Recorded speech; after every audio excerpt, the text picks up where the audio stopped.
How to add profile photo on PayPal. Are you guys facing issues to add profile photo on PayPal application? If that's so, then this video might help you out.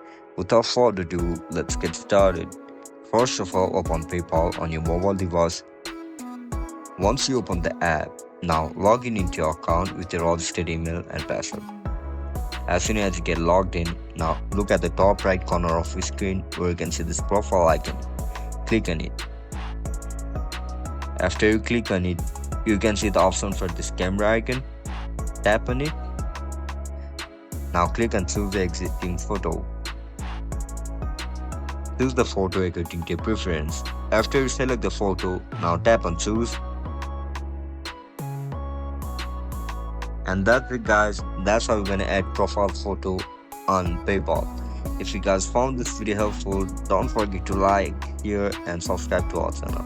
I'll catch you up in the next one. Bye bye.